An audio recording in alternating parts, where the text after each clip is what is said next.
সংসদ বিষয়ক উপদেষ্টা ডক্টর আসিফ নজরুল তদন্তকারী কর্মকর্তাকে নির্ধারিত সময়ের মধ্যে তদন্ত কাজ সম্পন্ন করতে হবে, বারবার তদন্ত কর্মকর্তা পরিবর্তন করা বন্ধ করতে হবে। ধর্ষণ মামলায় অভিযুক্তরা জামিন পাবেন না জানিয়ে আইন উপদেষ্টা বলেছেন যে ধর্ষণ মামলায় 30 দিনের পরিবর্তে এখন থেকে 15 দিনের মধ্যে তদন্ত কাজ শেষ করতে হবে। নারী সহিংসতা প্রতিরোধে এসব সিদ্ধান্তের আলোকে কয়েকদিনের মধ্যেই আইন সংশোধন করা হবে। এসব পদক্ষেপে কি অবস্থার পরিবর্তন হবে বলে মনে হয়? যদি পদক্ষেপগুলো ঠিকঠাক মতো বাস্তবায়ন করা যেত তাহলে সেটা খুবই ভালো একটা বিষয় হতো বলে মনে করি। এবং অতীতেও এরকম ধর্ষণের সর্বোচ্চ সাজা যাবজ্জীবন কারাদণ্ড বা মৃত্যুদণ্ড পর্যন্ত করা হয়েছে, কিন্তু আমরা কিন্তু দেখেছি যে সেগুলোর কোনোটাই ঠিকঠাক মতো বাস্তবায়ন হয়নি। না হলে এই যে মাত্র কয়েকদিন আগে 2 সপ্তাহ হবে বোধহয় যে পূজার যিনি ধর্ষক যিনি ছিলেন যার যাবজ্জীবন কারাদণ্ড হয়েছিল সে কিন্তু জামিনে বের হয়ে এসছে। কিন্তু এই যে শুধু আইন করব, আইন পাল্টাবো এবং সেগুলো লিপিবদ্ধ হবে কোথাও, কিন্তু তারপরে মানসুরা আলম আইন উপদেষ্টা আসিফ নজরুল আরও বলেছেন যে আমাদের নারীরা সত্যিই নিরাপত্তাহীন, আমাদের অনেক ব্যর্থতা আছে, ক্ষমা প্রার্থী। সরকার অনেক ছাড় দিয়েছে, এবার কঠোর হবে, কাউকে ছাড় দেবে না। সরকার কি কঠোর হতে একটু দেরি করে ফেললো কিনা? সেটা তো অবশ্যই। সরকার ক্ষমা প্রার্থী, যখন সরকার এটা স্বীকার করবে তখন সরকারের জন্য এটা অনেক বড় ব্যর্থতার দায়ভার নিজের কাঁধে নেওয়া। কারণ প্রত্যেকটি নাগরিক তাদের সুরক্ষার দায়িত্ব সরকারের, সরকার সেটা কখনোই অস্বীকার করতে পারে না। তো এতদিন ধরে এতবার বলা হচ্ছে যে মেয়েরা সহিংসতার শিকার হচ্ছে বিভিন্নভাবে, ছোট ছোট ঘটনা থেকে শুরু করে এই আজকের শিশু ধর্ষণ থেকে পর্যন্ত আসা। এটা তো এই ঘটনা তো একদিনের না, এটা চলমান গত কয়েক মাস ধরে চলছে। এতদিন পরে যদি সরকারের বোধোদয় হয় যে না এখন আমরা ক্ষমা প্রার্থী, তাদের সেই দায়কে তো আমরা জাস্ট ফেলে দিতে পারবো না, যে আপনার সেই দায় গ্রহণ করতে হবে। আপনি ক্ষমা প্রার্থী হয়ে যে স্টেপ এখন পর্যন্ত নিচ্ছেন না, এখন পর্যন্ত আমরা দেখছি না যে আপনারা দৃশ্যমান কি স্টেপ নিচ্ছেন, তাহলে আমরা সেটাকে কি ধরে নেব যে আপনারা ব্যর্থ? তো আপনাদের সেই ব্যর্থতাকে আপনারা কিভাবে ডিফাইন করবেন, আরও জনগণের কাছে আরও কি স্পষ্ট জবাবদিহিতা আপনাদের বাকি আছে, আপনারা সেইটা করেন। আমরা এখন পর্যন্ত কোনো স্টেপ দেখছি না যেটা দিয়ে আপনাদেরকে আমরা আসলেই ক্ষমা করতে পারবো। যে একজন শিশু ধর্ষণের শিকার হয়েছে, সেই যে ধর্ষক যে মেয়েটাকে ধর্ষণ করেছে সে কি একদিনের মেন্টালিটি তৈরি হয়ে অবস্থান থেকেই কিন্তু সে এই ধর্ষণ করতে এই সাহসটি পেয়েছে। সো এই দায় সরকারের। জি, অর্পিতা শ্যামা দেব আইন উপদেষ্টা আসিফ নজরুল সাহেব বলেছেন আমরা নারীরা সত্যি নিরাপত্তাহীন। তিনি ক্ষমাও চেয়েছেন, ক্ষমা করা যায় কিনা 7 মাস পরে এসে তিনি বলছেন যে আমাদের নারীরা সত্যি নিরাপত্তাহীন। তথ্য উপদেষ্টা মাহফুজ আলম বলেছেন গত 7-8 মাসে যে যেখানে মব ভায়োলেন্স করেছে ব্যবস্থা নেওয়া হবে। গোয়েন্দা তথ্য নেওয়া হচ্ছে, ধর্ষণ, নারী নিপীড়ন বা মব ভায়োলেন্স করে যেখানে যে ঘটনা ঘটবে দায়ীদের বিরুদ্ধে ব্যবস্থা নেওয়া হবে। প্রধান উপদেষ্টার সাথে বৈঠকে এই বিষয়ে কঠোর হওয়ার নির্দেশনা দেওয়া হয়েছে। এখন কঠোর হয়েছেন 7 মাস পরে, এই কঠোরতায় একটু আগে দেখালে অনেকগুলো ঘটনা এড়ানো যেত কিনা? এখন এসে আইন উপদেষ্টা বলছেন, মাহফুজ আলমও হলো গিয়ে বলছেন যে আমরা এখন কঠোর হব। কেন আমরা এখন কঠোর হব? আমরা তাহলে 7 মাস কি করেছি?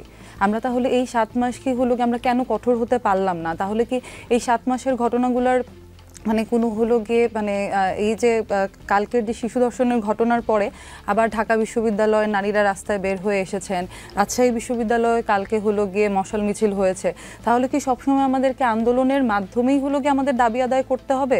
তখনই কি সরকারের টনক নড়ল যে না এখন তাহলে আমাদের কঠোর হতে হবে? এতদিন তাহলে কেন কঠোর হননি?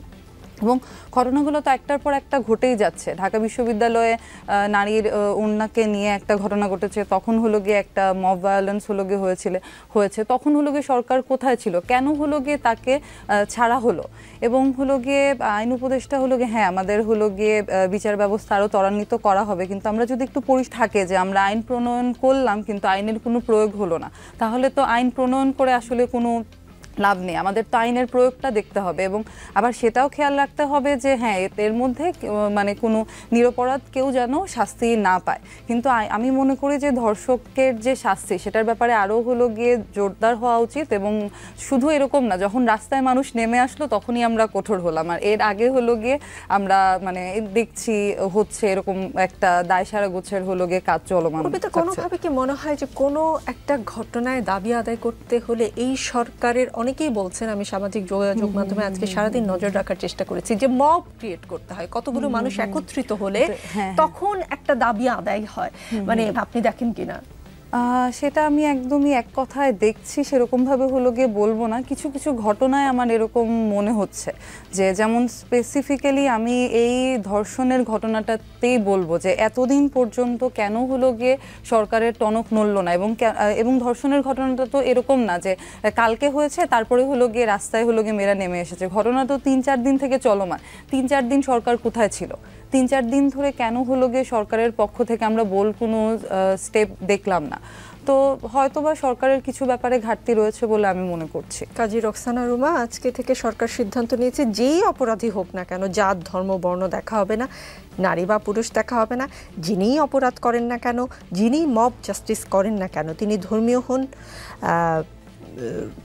অধার্মিক হন, ধার্মিক হন, যাই হোক না কেন, তাকে আইনের আওতায় নিয়ে আসার ক্ষেত্রে আজ সিদ্ধান্ত নেওয়া হয়েছে। কথাগুলো উপদেষ্টা মাহফুজ আলম জানিয়েছেন। 7 মাস পর আজ এই সিদ্ধান্ত কেমন মনে হচ্ছে আপনার?